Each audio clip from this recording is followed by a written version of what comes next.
brother doing? He's still enjoying piano. He has, I think he has, auditions. Yeah, I saw on the schedule of the competition.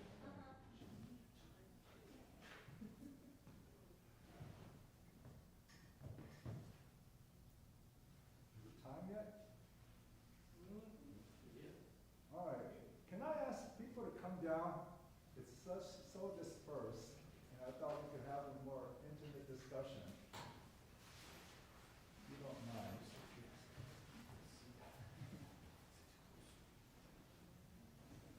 Kind of echoes through. Come on down.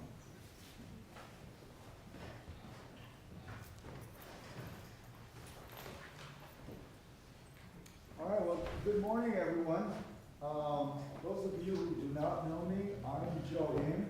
As you may have known already, I am also a student here pursuing my music degree, a BA. But on my spare time, I work on the other side of campus, and I'm a biologist. Those of you who will take or have taken genetics or biochemistry, you'll probably see me in the same room in front.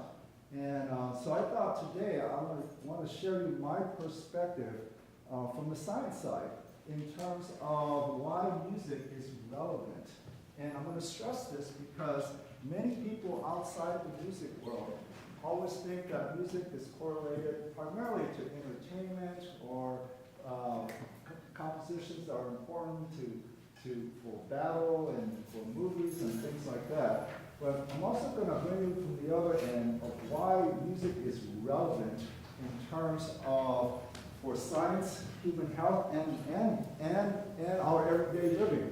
And so the value of what you guys are bringing, what you guys are being trained for, has much higher asset than what the public thinks.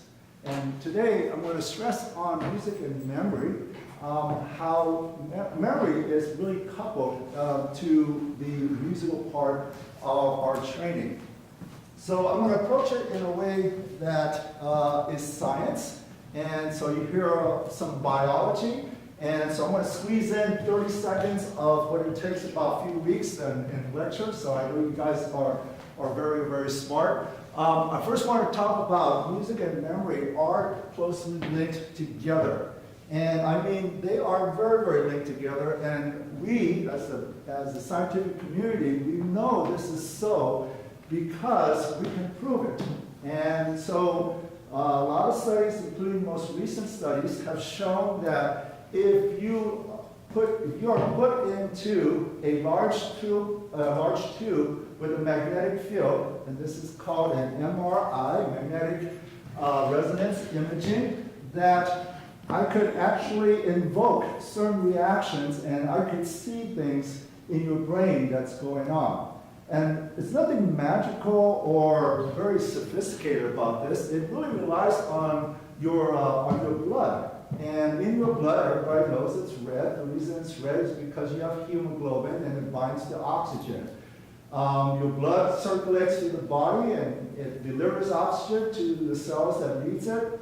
And there's a very fine balance between dumping the oxygen and carrying an empty load and coming back. That proportion of carrying oxygens and dumping them, an empty and a loaded hemoglobin, is very sensitive to a magnetic field. In other words, that if I stick your head in a scanner in a magnet, and if I look at your imaging, the oxygen and deoxygenation proportion can trigger a magnetic signal. And this is what this magnetic imaging device is for. It's called functional MRI. And so what functional means that if I invoke a certain environment, I can actually see where things are happening in your brain. Right? And so again, those of you who have never been in a tube like this in an MRI, you haven't lived until you try it. It's very cool. It can be very, very scary. But the basic essence is that They get you settling down and they stick you into the tube. And they talk to you, they invoke certain emotions, play certain musical environments or anything where they want to detect what's happening in your brain. So this is the way it works. And music and memory are linked because we can see them. And this is what it looks like. This is your brain. And every time there is a stimulus that's using part of your brain, it turns into a different intensity. In this case, it's colored red. You'll see some blue imagings, but any type of intensity changes, you know that the cells in your brain, so these are called neurons, they are uptaking oxygen. So when there is a high demand of activity in the cells, you're going to get a hot spot like this. All right, so this is a tool that a lot of us use in terms of looking at it.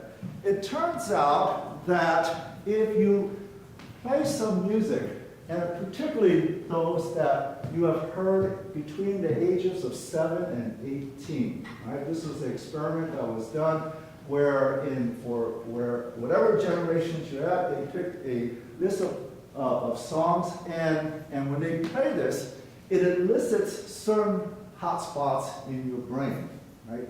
And so these are some examples of these. They can be in different parts of the brain. They can elicit, they correspond to eliciting certain memories of your environment, of your emotions, how you felt. Maybe you had a school teacher that had a really fabulous environment that you felt good about, or first time you fell in love. All this is conjured up when there is coupling to some kind of music environment, and we can actually see this. And we can see this very clearly on a brain scan. And so, for example, here is an example of music playing up, and you have all these intensities going up. So the question is, where are they showing up, and what do they mean? So in terms of looking at if I ask you to recall something in your life, right? Something significant or even insignificant, something that you can hang on to. And I put you in this imaging tube, and I see this light up. And then I ask you different stuff, and you see different types of light up. It turns out that if I play those musical genre that I mentioned about, those of you that have heard in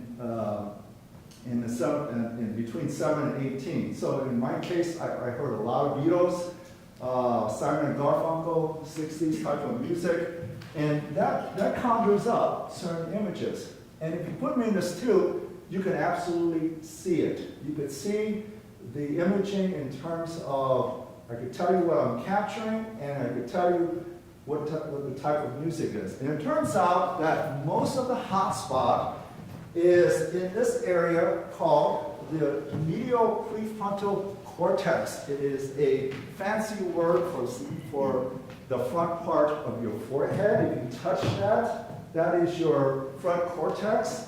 A little bit behind it is the area where this is tightly linked. So if I play certain types of music that conjures up an image, you will have a lot of hot spots in this area. So back in these imagings, this is what it shows.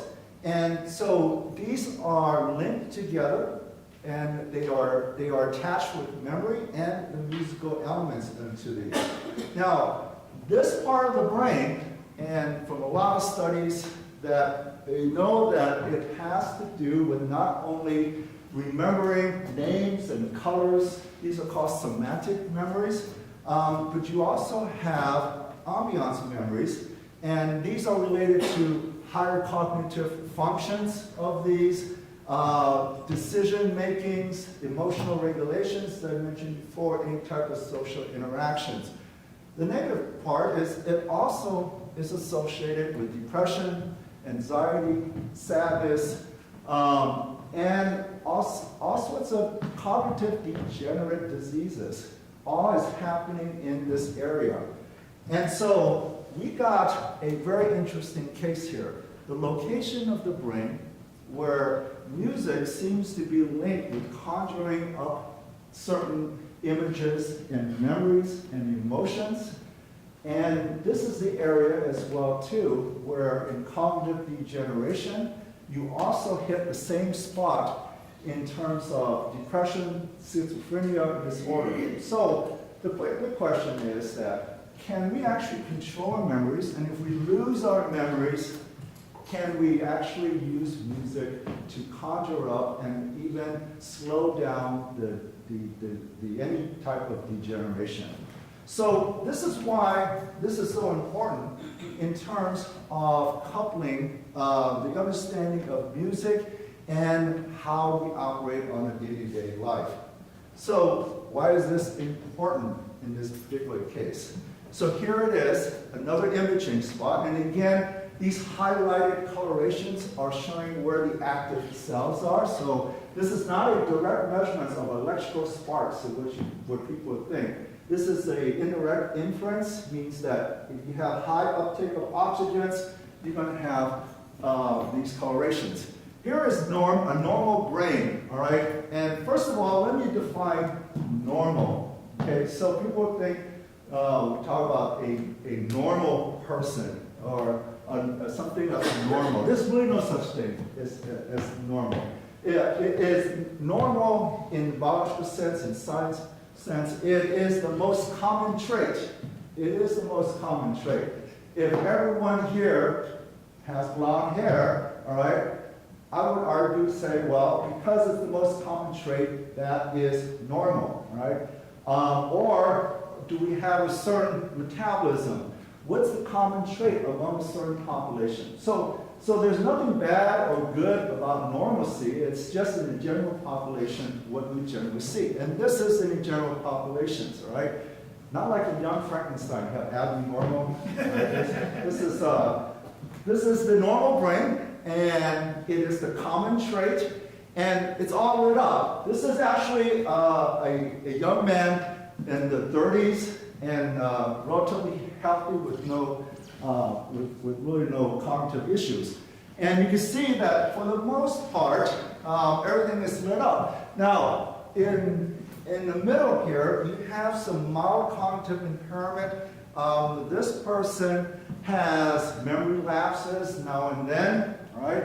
So it kind of describes many of us, all right? This doesn't mean it's bad. It's just that certain things may be displacing or occupying things, but if you scan your brain, not everything is lighting up the same way. And in this most severe case, dementia, or in Alzheimer's, a case of dementia, where you cannot recall certain memories. And in this case, you could see very clearly that the imagings, there's a whole space that is not lighting up, right? So very, very low activity. It happens to be aligning into a place where music is stimulating activity normally. All right, we'll talk more about that. All right, so I'm going to talk about Alzheimer's disease because it is the extreme. It is the most well discussed about dementia. And so here is just an imaging showing a control group, meaning a healthy individual versus an Alzheimer. The circles represents the obvious missing spot of the degenerations of that part, and it is thought that it is that part of the degenerations that's causing the absence of recalling and memory. Okay, so why is this important? Why is music relevant in the health field? Why is music relevant to our daily well-being? Well, if you're talking to politicians and you say, well, what's the percentage of the population that hits, or even a pharmaceutical company? And let's just talk about practicality, all right? So how many jobs are we talking about? How much money are we losing in terms of losing this? If we took worldwide, I don't know if you can see down there, but if you talk about the US alone, on your left-hand side, and these are done by different continents of these, about 1 in 15 right now people will come down with Alzheimer's disease. Right? So 1 in 15. Those that are above 60 years old will be 1 in 3. Right? So it's a very, very high prevalence in terms of the probability, and no one knows the reason of why we lose our memory, but we do know that there's a high propensity to this, and primarily in Asian countries. The blue is Asia, blacks are Europe, and the Americas are in the oranges. And if we look at this projection goes up to 2050. I know this is hard to read, but this is going up to about 130 million people having dementia. So what does this mean in practical terms? The global cost of this is about 1.3 trillion US dollars. Now, that may not sound a lot, especially nowadays, right? We're talking about money here and there. But if you add these up in terms of global costs, and it is pretty significant economically. And so when you talk about economic differences and lifespan differences in health and lifestyle, this becomes very relevant. You don't need to be a musician to appreciate that as a population, there are such a high percentages of having to deal with memory loss and not having any type of therapy for it. Right? So, and this is where we have to think on the other side of campus is, what is our next grant proposal that we have to write with? Because that's how we get our promotions, our recognition as teachers, that we have to get government grants. Right? And so, in order to get these grants, we have to answer these questions. Okay, so what's the direct treatment? Right now, it's pharmacological. If something is wrong with you, throw a drug at you, all right? It will cover some symptoms, but as you know, it does not solve the root of the problem, the cause of this. And certainly now there are a lot of drugs, a lot of pharmas have produced a lot of drugs that you can take. Some are can be effective. It does slow things down, but the problem is they have all these side effects when you take a drug, all right? And so if you ever look at your commercials on your TV during the break, you have a pharmacological commercial trying to sell a drug to you, and they show you all these beautiful pictures of everybody happy and life is great, and then at the very end they hit you with all the side effects that they're obligated to tell you. So here it is. It's vomiting, loss of sickness, itching, blah, blah, blah, blah, blah. That's how fast it goes through. Hoping that you will not hear all these side effects. But if you read the fine lines, it's very, very extensive, and some can be quite dangerous, including cardiovascular diseases and a lot of other dysfunctional features. So drugs are okay, but in many cases they cause more harm than good. So let's go back to these imagings. If we look at these brain images, and I know there's a lot of brain images, but the one thing I want you to notice is that a lot of these, half of these, are patients with having some kind of degree of dementia. All right, these are individuals have early onset Alzheimer or have been diagnosed with severe memory loss. And the other half are those that are normal, common trait, that they are able to recall things average on the general population. If you look at these, can you tell me any difference? I look at all these images. You can't. They all look alike. They're all lining up. And if you look at it very carefully, they're all kind of lining up in the same kind of region. So what do they have in common? I just told you half of these have memory loss issues and the other half do not. What they have in common is they are listening to music that they have heard in their early childhood. Now it was a remarkable thing when this was first observed. It has implications that even though an individual may have lost the ability to regenerate the capacity of obtaining a certain memory, that with a certain environmental stimuli, in this case with mostly Western music, tonal music, and it could invoke stimulations in the brain in the areas where it has not been.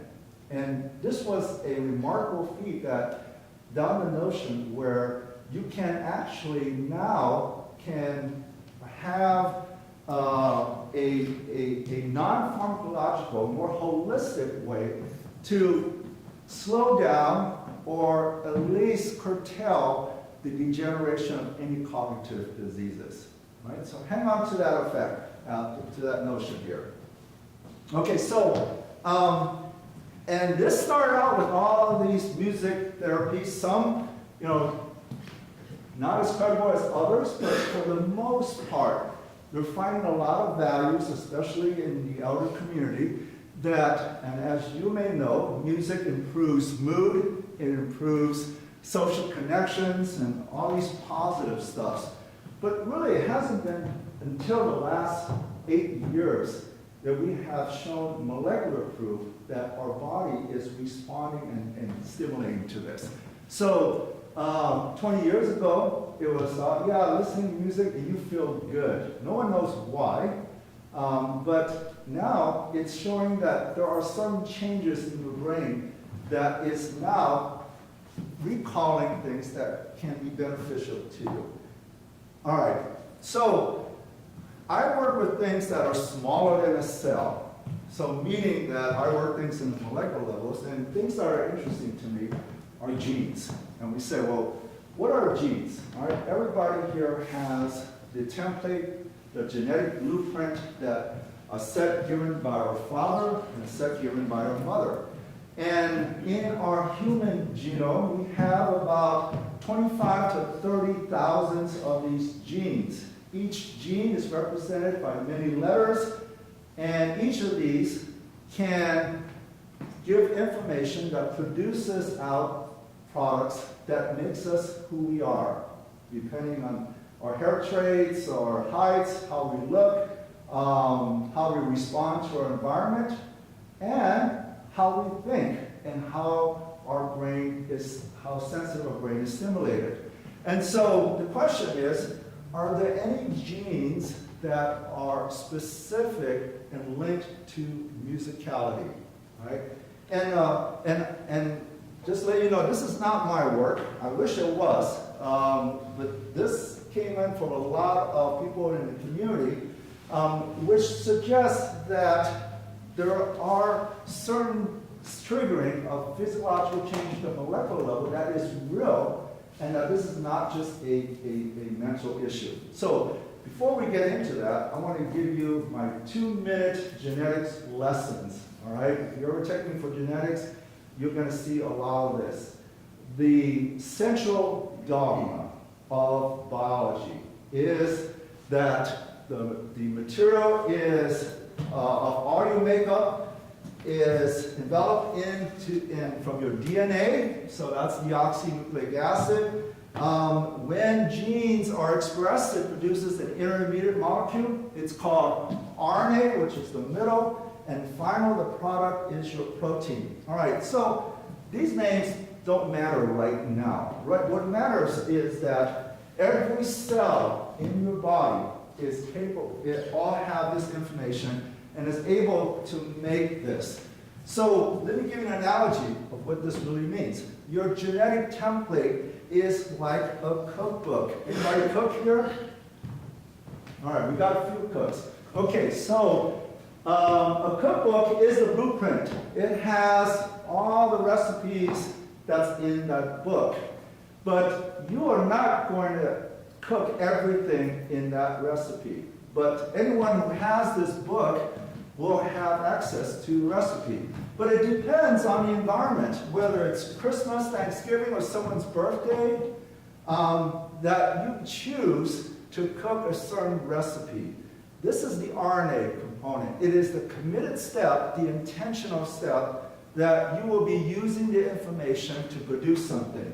So that is when you either go to the recipe book and look at it and read it, make a few notes, and make a shopping list, go to the market and get your stuff, right? There is a committed step of production here. That is the RNA.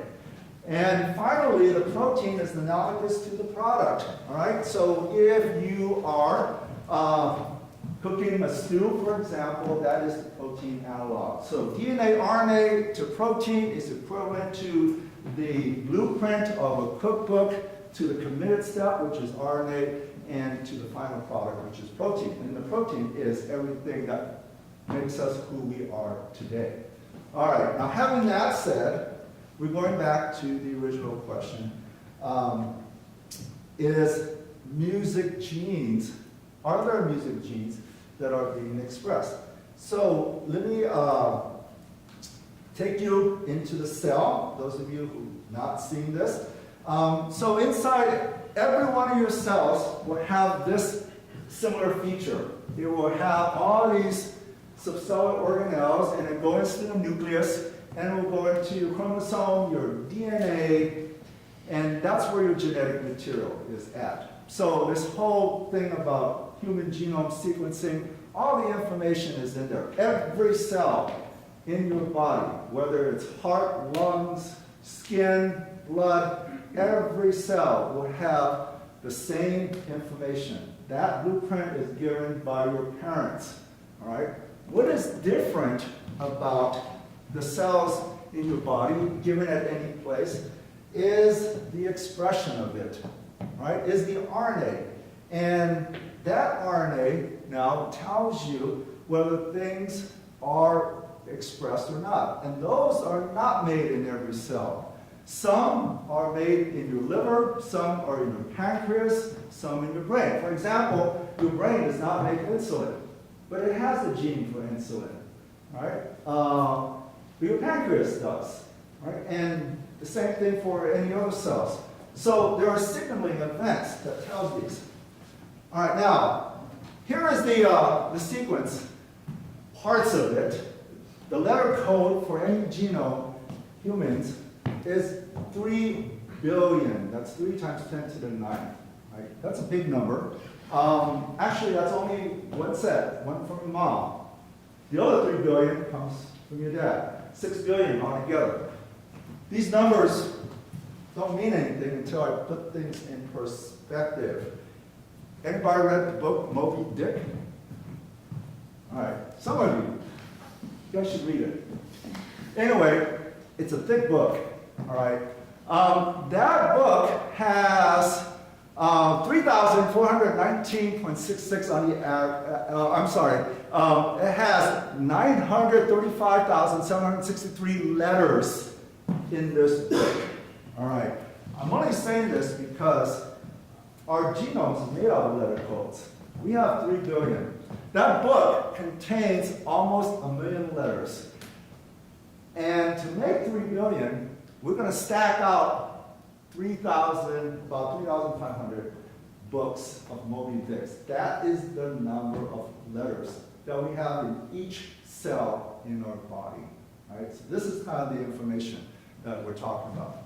Somewhere in there are these genes that are associated with the response of musicality. This is the hypothesis, right? And it says, well, given a certain environment when there's music being played, do certain genes get activated? And the ones that we're going to pay attention to is in our brains. And saying, well, if these are triggering things, that means there are genes that are made up. Okay, so here's the central dogma. We talked about DNA, RNA. And so now we get into the whole body system, right? And this is hard to read, but we are getting into a field called sensogenomics or sensoomics. And this is a very fancy word by looking at big data, all right? So you hear this a lot in the technical field. Big data meaning lots of data. In our case, it means lots of letter code. Somewhere in there, are there music genes that are sensitive to a musical environment, right? This is the question. And if we look at genomics of this, so the genomics, any genes that are sensitive to our sensory system, not only in our hearing, but in our breathing, in our smells, touch, etc. And so this is looking at all genes that are related to this. And it turns out that there are 334 genes that are identified among all the chromosomes that we have. How many chromosomes do we have? Everybody know? 26. Yeah. We have 23 pairs, yes. Just think of the company, 23andMe, right? So, to my left-hand side are all the chromosomes, right? Each cell will either have X or Y set, but nonetheless, because of your parent set, any somatic cell, any non-reproductive cells, you will have 6 billion of these, and dispersed. So all the shaded boxes that you see are those that have been identified to be music genes, meaning that going into that MRI tube, that functional MRI tube, things are stimulating, right? And a lot of these have done in earlier animal studies, so don't think we've sacrificed a lot of humans with their brains or anything like that. But they looked at the brains and they say, well, what are the genes that are being expressed? What is the RNA? What are the proteins? Right? What is the committed step in this genetic cooking book? And it turns out there are 334 recipes that each cell has information, and your brain actually either makes these a lot or doesn't make them. So 334 that's identified to these. And we can actually see these when, if I ask you, if I play a certain type of music to you and I ask you to conjure up, what are you thinking about? If I take blood samples from that at this given time, you will see these rises of these so-called music genes or decreases in certain cases. Not everyone will have the same, but you will have effects to these. On your left-hand side, just shows the histograms of all the genes that are either increasing or decreasing.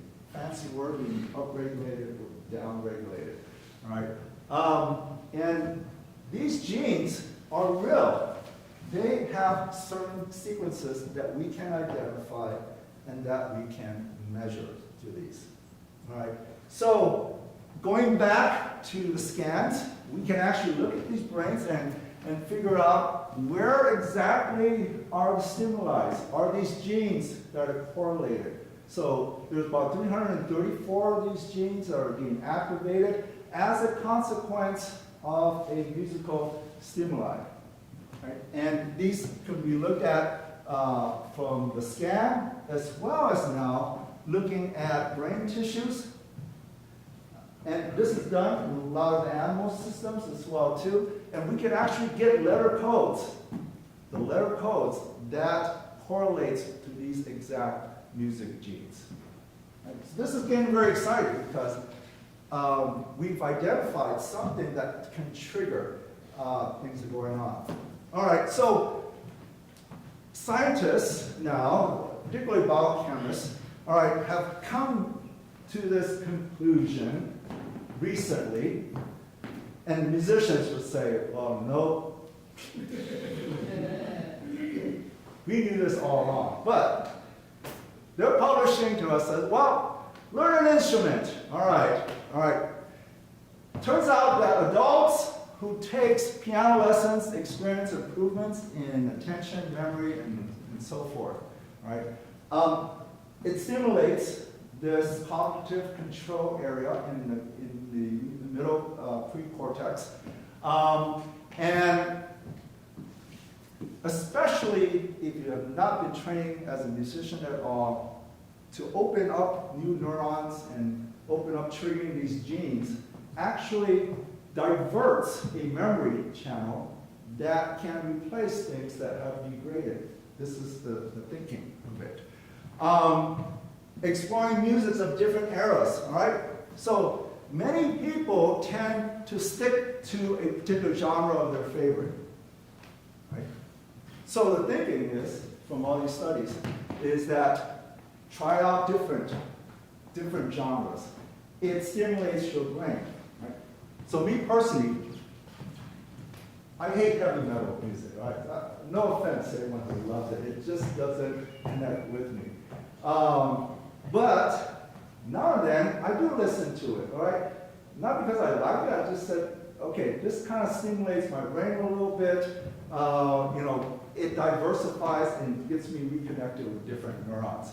So, different eras of music. Choose familiar music, associate things that you can remember, right? And this is often the case for when you get to an older time, an older age where memory is not always as efficient as possible. So when you listen to music, associate things with certain memory and you can grasp and retain those and much longer. And you can actually look, everybody's different because everybody's genome is different, but the different types of music is what suits you and how you can remember these things. All right, now, so this comes to music and learning, and I want to bring up a study that was very popular in this. This is called the Mozart effect. Everybody heard the Mozart effect? Right. So it is very controversial, and the Mozart effect is that they said if you play a particular piece, particularly the sonata for 2 pianos, that if you play these for Alzheimer's patients, for about 10 minutes, they can have a dramatic increase in IQ, in cognitive acuity, spatial reasoning. They go through all these tests. And so this was very exciting. And they said, well, but it wasn't lasting. It was very transient. Because if you play the Mozart, yeah, right after they were able to do this. And, but then later on in the day, all that was gone, especially the next day, you have to replay this. And this is why it was controversial, because it wasn't consistent and they couldn't repeat it for a duration of time. But what they did know is that if you play this, they do indeed have some kind of cognitive improvement. And it turns out it wasn't particularly of Mozart. They played different musical pieces of these, and it had similar results depending on the person. And it turns out that if the music elicits some kind of an emotional response, and it's consistent with the brain scans, then it helps to retain or conjure up that memory. So this was done in mice, all right? So the mice were exposed to Mozart, all right? But also to Philip Glass and other artists. They played music from the Baroque period, classical, romantic, to jazz, hard rock, all sorts of genre. And they're asking the questions that if a mouse is trained to run through a maze, and upon listening to this music, are they able to learn the maze faster, right? And the short answer was yes. And the reason is it's not for particular music per se, but whatever got the rat going, what they saw is the rat got rhythm. I don't know if you know this. I envy a rat, as you know, I'm not great at rhythm, but if you play something with a beat, the rat's head actually goes with the beat. Next time you see a rat, play the music and you'll see the rat going, right? So they have an innate sense of rhythm. And those music that can conjure up that rhythm actually make the rat train better and have different, much better cognitive learning experience.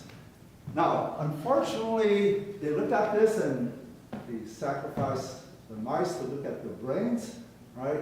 And upon looking at brain slices and looking at what the genes are expressing, it turns out that they are indeed correlated to those genes that we're talking about. That in these mice that had listened to these particular genres of music that got them rhythmically happy, if you will, or rhythmically engaged, I should say that, that they were able to run this maze and learn much faster than a control group. That means that they did not listen to any music or white noise.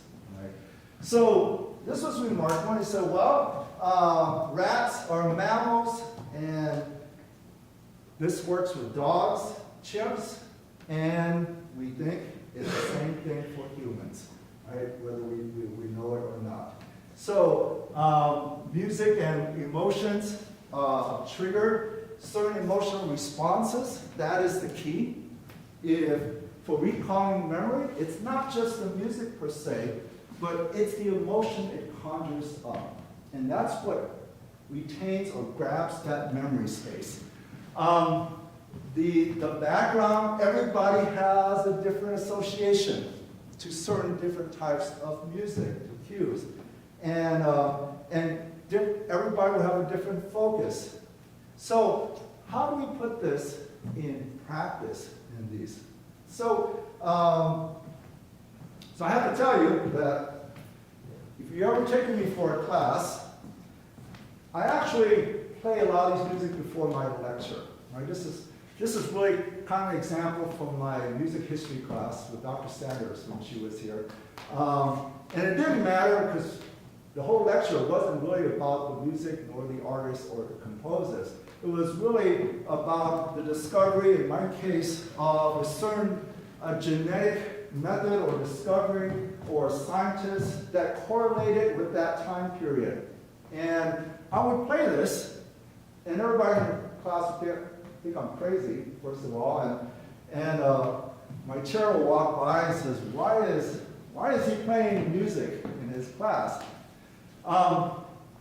Only because I was very curious, because if all this is true, what I said, then playing music in the background should improve retention in terms of capturing memory or being able to retain it. Right? So a lot of these on your right-hand side, it's just topics we covered, so it doesn't matter what it is. On your left-hand side are some of the composers. Now, in my genetics class, I ask the opposite. I expect people to know the right side and the left side. People have no idea. So it's fun to talk about it in both parts of campus. Okay, now, your turn. We're going to have a test. All right. Faculty, you could participate too. All right. We're going to have I'm going to test your memory retention. And I got some scratch papers here. I have to warn you, there is a quiz after this. Don't stress out.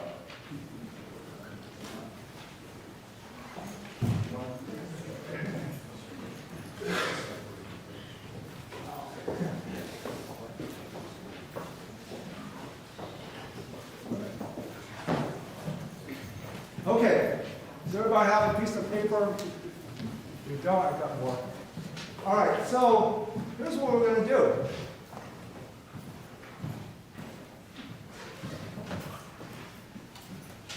All right, I want you to take a deep breath. I'm going to show you a list of words. And this is the honor system. Don't stress out. You don't need to cheat because no one's going to judge you. You're the only one that's going to see this. And so I'm going to give you 1 minute to look at this following word. So, you have 1 minute. Do not write these words down. All right? Do not write these words down. All right? You have 1 minute to look at these words. And just take a deep breath. All right. The 1 minute starts now.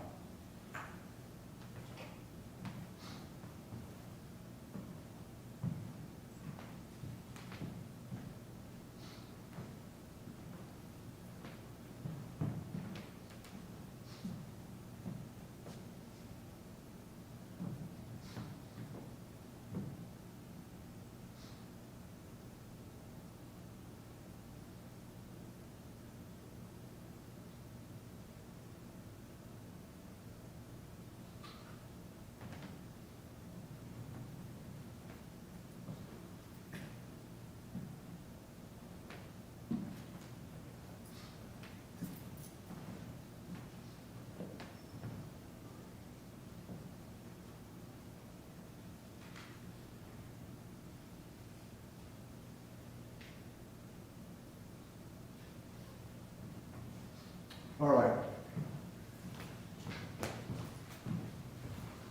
Elizabeth, tell me about your day yesterday. Yes. It was really busy. I had 3 classes and did some homework. Dr. Carey, what classes did you teach yesterday?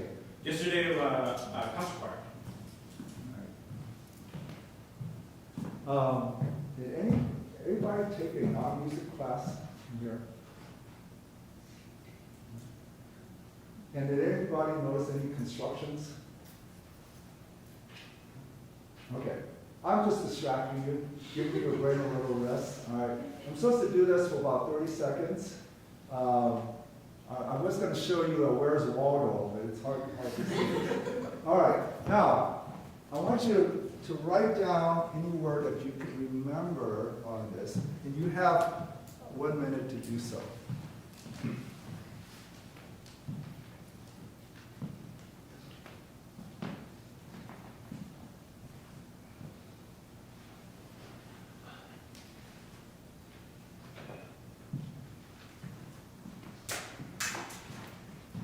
Give you 30 seconds, sorry.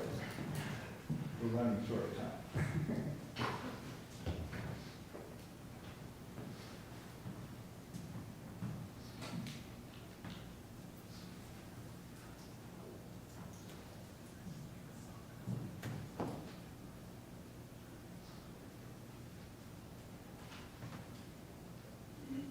Okay, pencils down. All right. How did everybody do? I'll show back the words. Okay, now we're going to do the same thing. I'm going to give you a new set of words. I won't have you to start yet.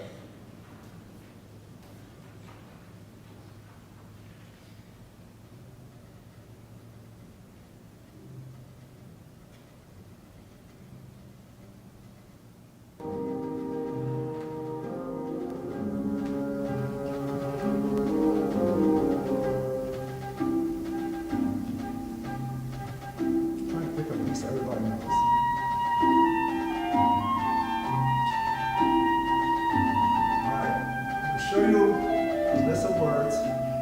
You got 1 minute.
All right, I'm supposed to distract you now.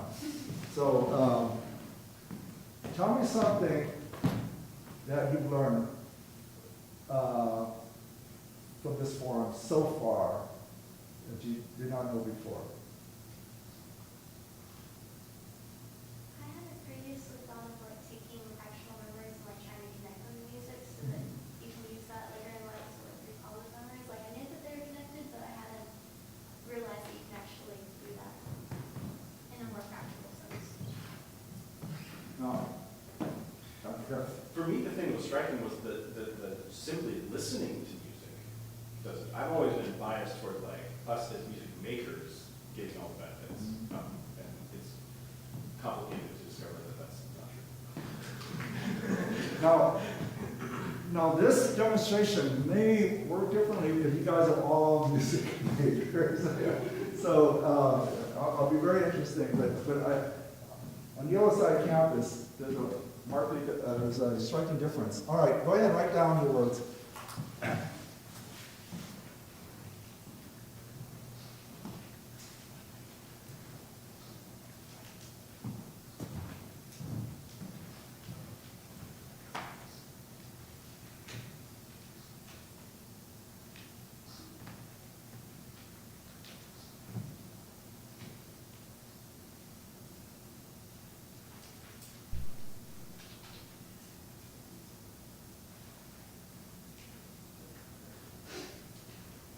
All right, everybody's got it down? Okay, these are the answers. Your first one without the music is that list. Go ahead and count if you have any errors or anything. The one on the right is the one with Maurice Lavelle playing in the background. How did everyone do?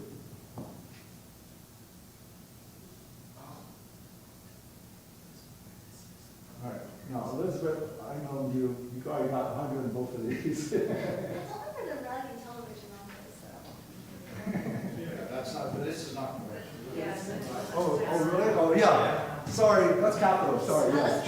Yes. Good, very good. That was the one we were playing music the second time around. Like, I try to memorize in order, Yeah. so that helps like memorizing in order. But playing the music is like I was trying to recite it, and it worked on like the first time, just trying to recite all of them in order with the music. Well, since we're running short of time, I want to wrap it. A lot of these, especially those that do not have a music background, many have found that a lot of the music in the back elicits an emotion that can trigger an emotional response that can be associated with things of memory, such as a list of items, studying for an exam. This is why many professors on our end frown upon studying with a radio on or music. I said, no, it actually, it's the opposite, right? And so if you have background music, it could be a subtle cue. It could elicit all these activations in your cortex. This is now shown in animal system and imaging and things like that. And your attention and focus, all right, will change. And a lot of times they can be beneficial to these. When this was given, and for engineers and scientists, the majority of the crowd did much better with the music in the background. Of course, the words, I didn't have time to vet out the words. There were certain biases and things like that. But for the most part, in a lot of these tests, it shows that there is a marked improvement. So let me conclude. And I started talking about the relevance of music, right? And the relevance of music is, well, we got to tell our administrators at UH why we're important and why does it matter to our community, those who are not in the arts. And it reminds me of this Monty Python movie, Life of Brian, where a bunch of these rebels are talking about what have the Romans ever done for us. I don't know if you've ever seen this movie. It's hilarious. They're sitting around and say, oh, those Romans, they're terrible. What have they ever done for us? And then someone says, the road system? Besides the road system, what have they done for us? Sewage? All right, right, besides the sewage, library, and they go down the whole list, all right? So I could ask the same question, as many do. What has music ever done for us? All right? All right.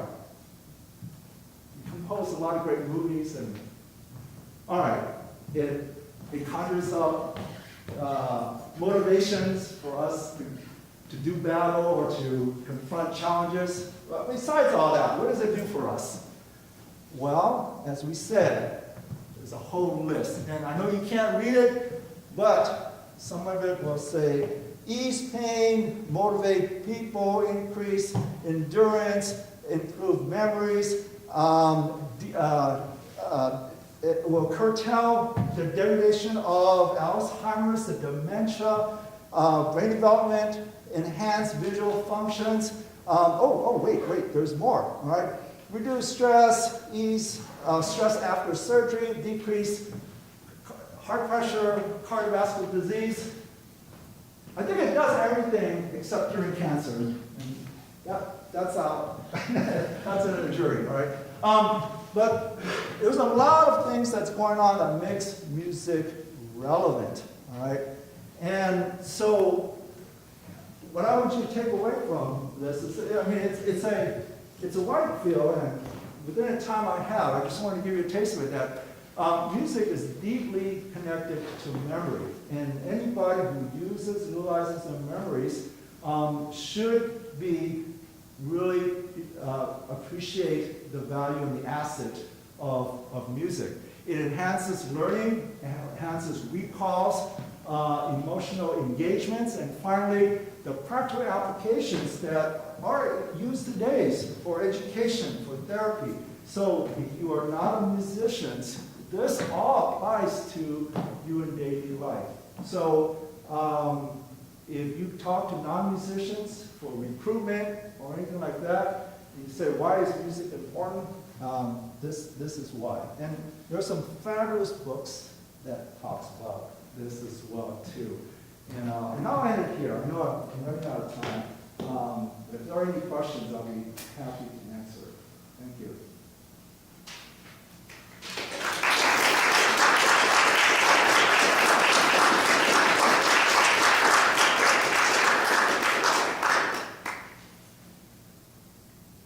Any comments, questions, or anything like that?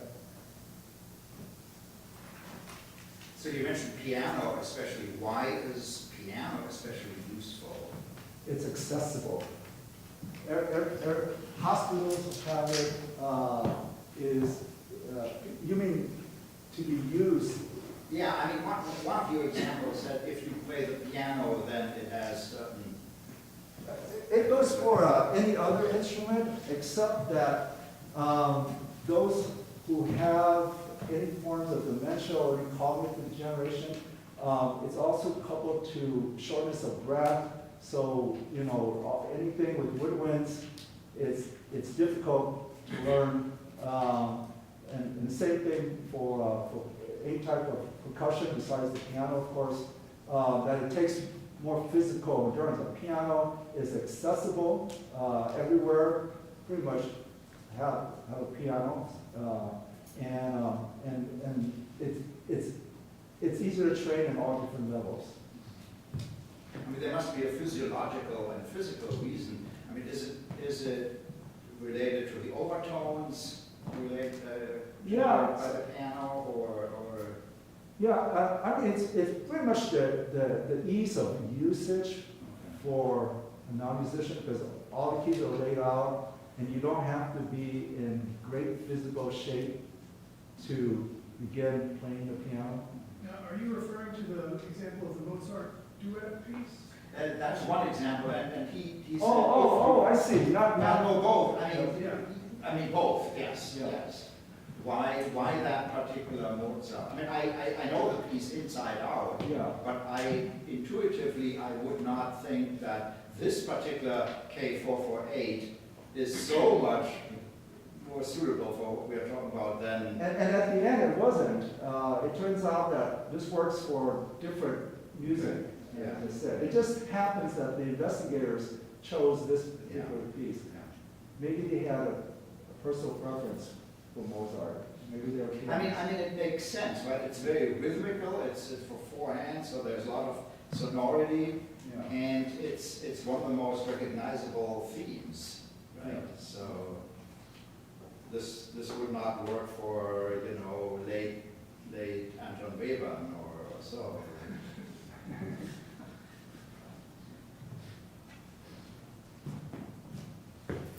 Yes. Have you ever seen a rap dance? Have I ever seen a rat what? Dance. A rap dance. I've seen rats wobble their heads a lot. It works, actually, if you ever get a chance. They do. They will align themselves with an environmental rhythmic sound.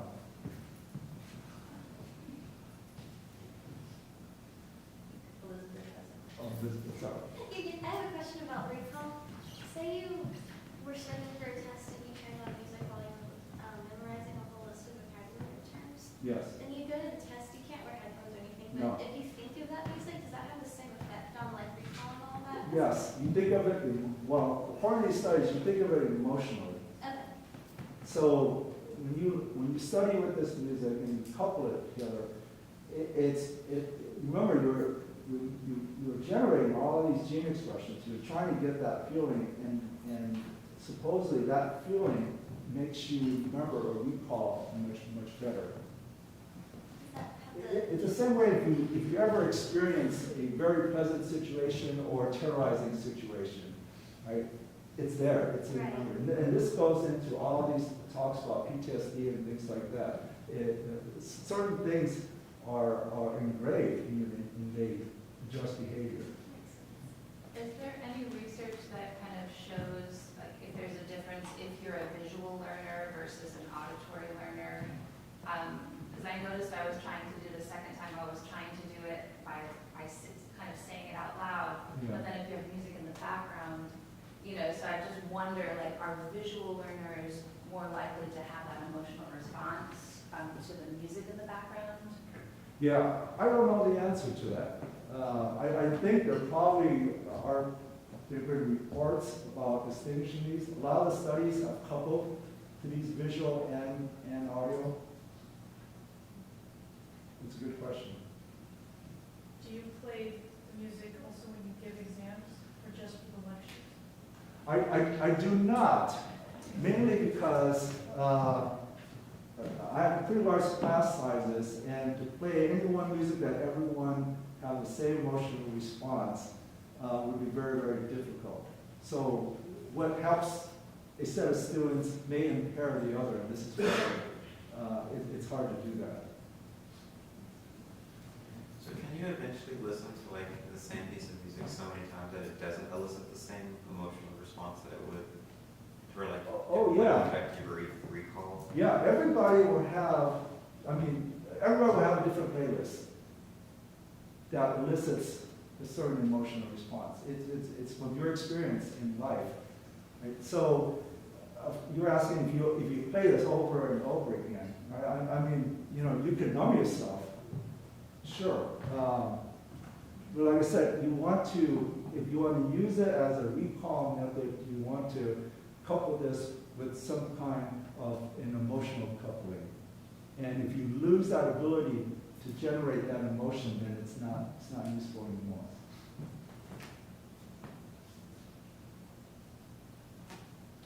All right, well, thank you very much.